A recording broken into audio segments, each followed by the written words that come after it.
Hi guys, it's Daniel here. Welcome back to the channel.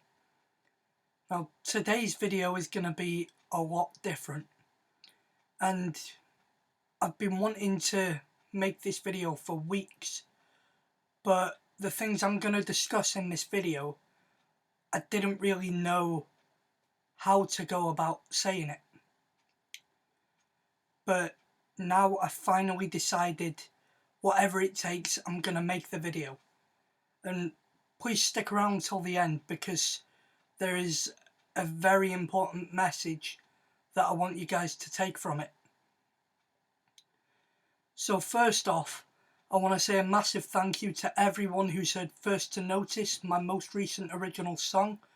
It's out on YouTube and SoundCloud now, so if you haven't heard it yet, feel free to give it a listen. A few of you might be wondering why I released that song. So in this video, I'm gonna do my best to try and explain everything. So last year wasn't the greatest year for me. It was definitely a tough year mentally more than anything. It started when I went back into school after the Christmas lockdown in 2020. I noticed that some of my clothes didn't fit me as well as they used to, which I eventually realised was because I was gaining weight. Since the age of 13, I used to enjoy going to the gym, and by the time I was 14, I was in the best shape I'd ever been in. But then, in 2020, COVID hit and gyms had to close. I was okay with it at first. I was barely thinking about my weight at all at that age, so the closure of gyms and sports centres didn't bother me that much. But by the start of 2021, I noticed that I had gained weight. This obviously being due to gyms being closed for the majority of the previous year. My weight gain caused my confidence to drop massively, and was the start of me struggling slightly with my mental health. But this wasn't the only thing that happened. A lot of you will remember that in the summer of last year, I was all set to perform my first ever concert. I was really excited about it. I had a clear vision of what I wanted to do with it and how I wanted everything to go on the night.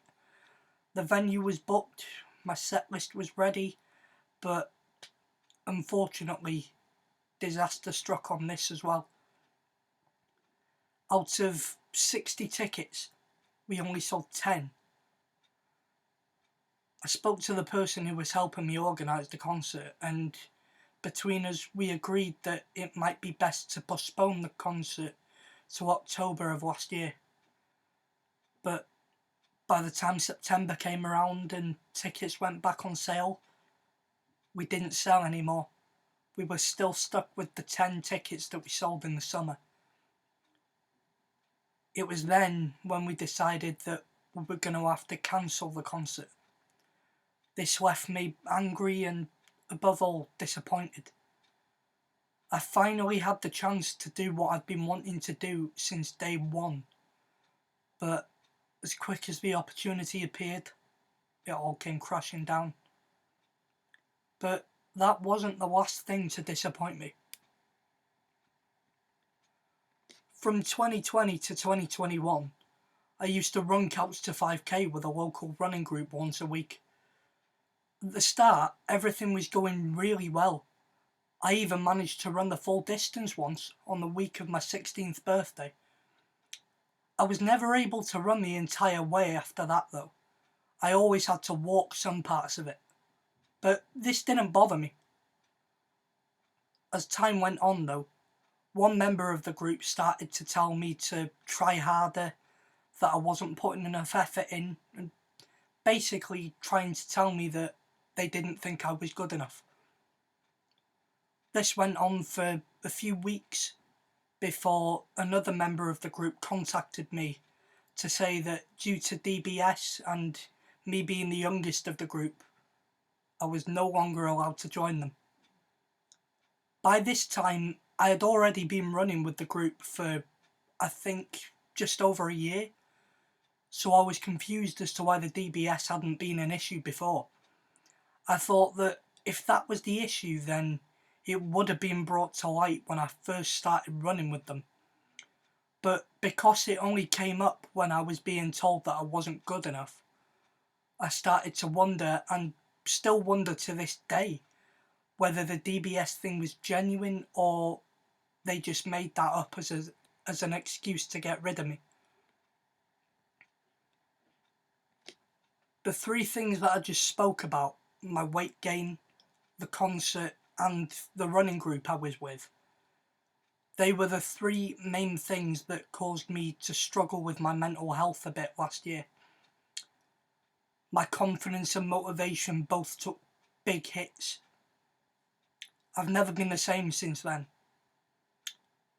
One of my closest friends noticed the change in me and started asking me if I was okay.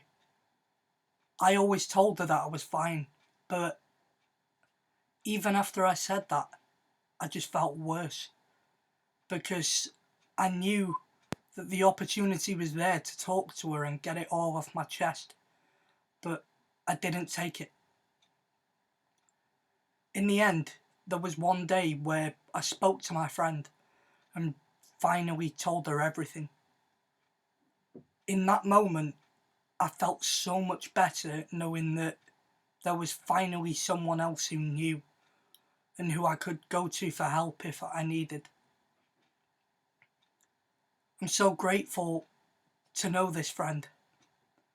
I've known her for 14 years, and genuinely, there are times where I don't know where I'd be without her. The most important thing I want you guys to take from this video is that it's okay to talk about mental health. It's really important that as many people know this as possible. If you yourself or someone you know is struggling with absolutely anything, I can't stress enough how important it is to just talk to people. Get it off your chest. Mental health's a topic that people all over the world should always be encouraged to talk about as much as they can. I hope you guys have learned something from this video and can take that important message from the video. I've wanted to make this video for so long, and now it's finally out there. So I hope you've enjoyed the video, and I will see you hopefully sometime in the near future. Bye guys.